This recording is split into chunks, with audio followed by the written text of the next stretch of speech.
নমস্কার বন্ধুরা, সোনালীর কিচেনে সবাইকে স্বাগত। আজকে আপনাদের সাথে শেয়ার করব আলু দিয়ে চিকেনের কারি।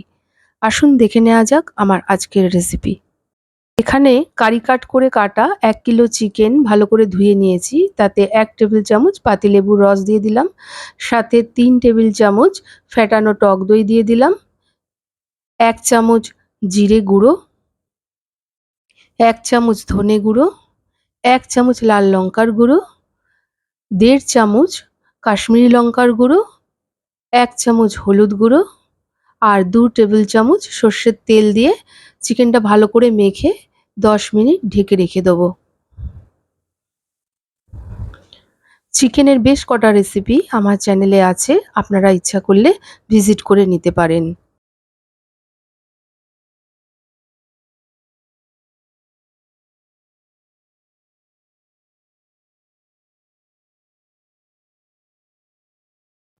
এরপর একটা মিক্সিং জারে কিছুটা পরিমাণ আদা একটু কুচিয়ে নিয়েছি, সাথে 20 কোয়া রসুন নিয়েছি, ঝালের জন্য কিছুটা কাঁচা লঙ্কা নিয়েছি, সামান্য একটু জল দিয়ে একটা মিহি পেস্ট বানিয়ে নেব।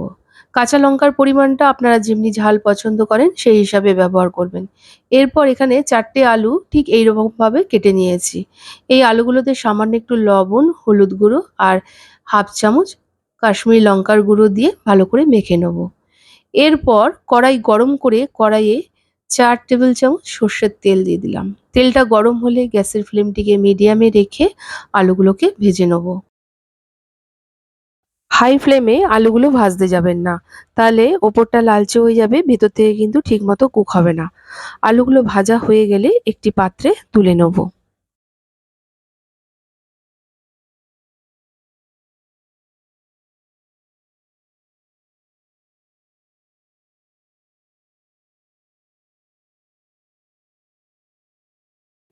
এই তেলের মধ্যেই 4টে এলাচ, একটা দারচিনি, একটা লবঙ্গ, 2টো তেজপাতা, 2টো শুকনো লঙ্কা ফোড়ন দিলাম। ফোড়ন থেকে একটা সুন্দর গন্ধ বেরালে এখানে 3টে পেঁয়াজ কুচিয়ে নিয়েছি, সেটা দিয়ে দিলাম। সেটা দিয়ে বেশ কিছুক্ষণ নেড়েচেড়ে নেবো।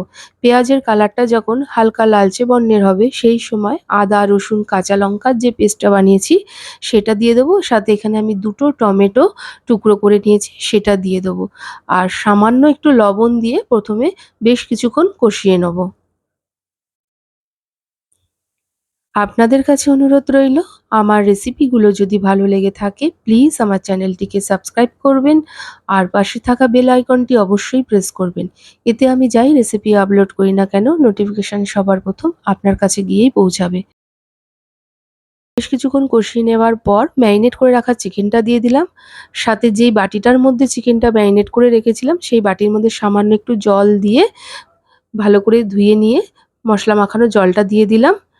এরপর স্বাদ অনুযায়ী লবণ দিয়ে দেবো।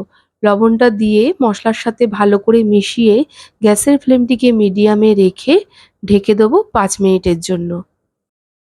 লবণ দেওয়ার সময় অবশ্যই খেয়াল রাখবেন, মশলা কষানোর সময় সামান্য একটু লবণ ব্যবহার করেছিলাম। বাড়িতে আপনারাও এইভাবে চিকেনের কারি বানিয়ে ট্রাই করবেন, আর কেমন লেগেছে তা আমাকে অবশ্যই কমেন্ট করে জানাবেন। যদি ভালো লাগে একটা লাইক ও শেয়ার করবেন। ফিরে এলাম 5 মিনিট পর। দেখুন চিকেন থেকে বেশ কিছুটা পরিমাণ জল বেরিয়েছে। আর ঢাকবো না, এবার চিকেনটাকে কষিয়ে নেবো। এই সময় গ্যাসের ফ্লেমটিকে মিডিয়ামে রেখেই কষাবো। চিকেনটা দেখুন ভালোভাবে কষানো হয়ে গেছে। এই সময় ভেজে রাখা আলুগুলো দিয়ে চিকেনের সাথে ভালো করে মিশিয়ে আরও 1 মিনিটের মতো কষিয়ে নেবো।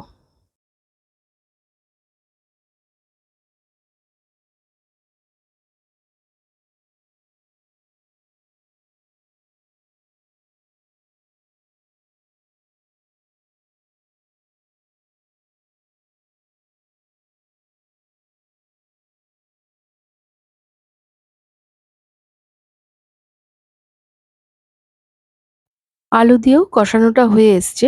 এই সময় আমি এখানে 1 গ্লাস গরম জল দিয়ে দিলাম। জলটা দিয়ে ভালো করে মিশিয়ে গ্যাসের ফ্লেমটিকে মিডিয়ামে রেখে ঢেকে দেবো।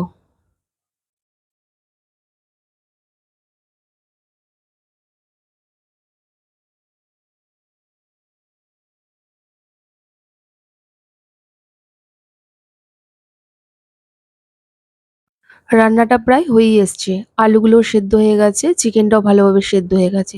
এই সময় গরম মশলা বাটাটা দিয়ে দিলাম। গরম মশলা বাটাটা দিয়ে ভালো করে মিশিয়ে নিয়ে আরও কয়েক সেকেন্ডের মতো ফুটিয়ে নিয়ে গ্যাসের ফ্লেমটিকে অফ করে কিছুক্ষণ ঢেকে রাখবো। তারপর সার্ভ করব।